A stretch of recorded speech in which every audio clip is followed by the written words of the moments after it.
This is exactly what my conclusion was. So now just coming back to the exclusively focusing on the Muslims and Muslim youth, right? So from their perspective, when they say that we are spiritual but we are not religious, what actually they're trying to do or say is that we don't care about the Ibada and that's rituals, right? So we don't want to do this, but we are trying to be spiritual. So now the question now is that the importance of Ibadah and the link of that to being actively spiritual and going to that level that you need to achieve. We welcome to the importance of Ibadah and worship and to abide by it for the sake of spiritual health. But the issue with people who make this claim is that I want to be spiritual, I don't want to be religious, so I don't want to observe these etiquettes and these guidelines and so on and so forth. I just want to be spiritual. What these people are saying, I want to feel good. Because we don't know what the soul is.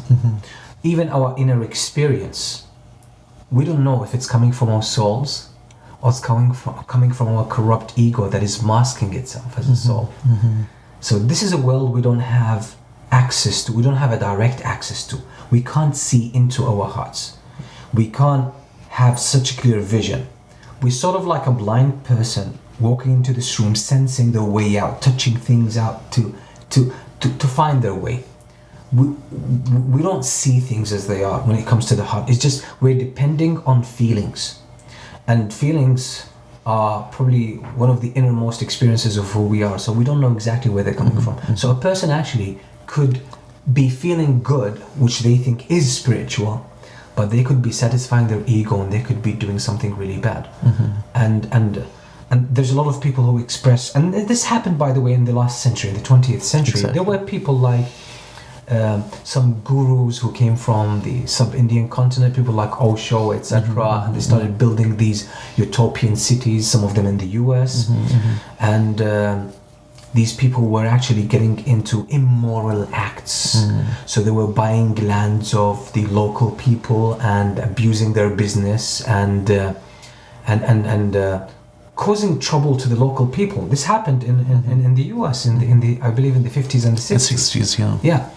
And the whole locals started protesting about how this is destroying their communities and taking advantage of their land and so on and so forth. And then they were engaged in even improper sexual behavior. So, and it was people from outside were seeing this as despicable, immoral, whereas these people were experiencing it as spiritual. Yeah, exactly.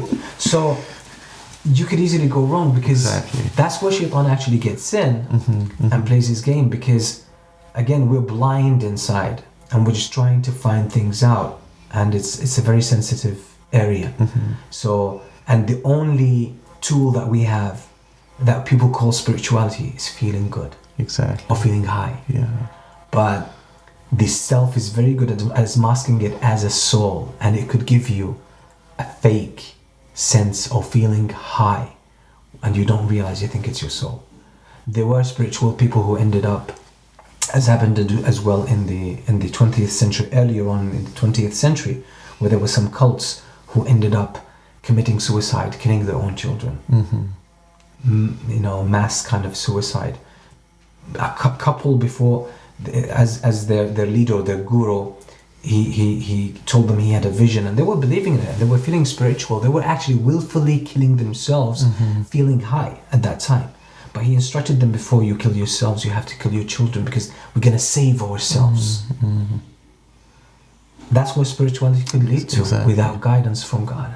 So yeah, at the beginning it feels good. It feels, I'm detaching from these religious people, because some of them, might display, harsh attitudes, improper behaviors, or many people already associate religion and religiosity with war and hate and what happened in the past and warfare, not knowing that these are actually human mistakes, these are human errors, and they're not the fault of religion or spirituality itself. So anyway, anytime you go away from the guidance that is given by the one who created your soul, created yourself, created your heart, anytime you just get out of that, you're definitely heading in the wrong direction. You're going to end up doing worse than what you were trying to avoid, because you did not identify the problem accurately. You lumped all of that together. Exactly. Those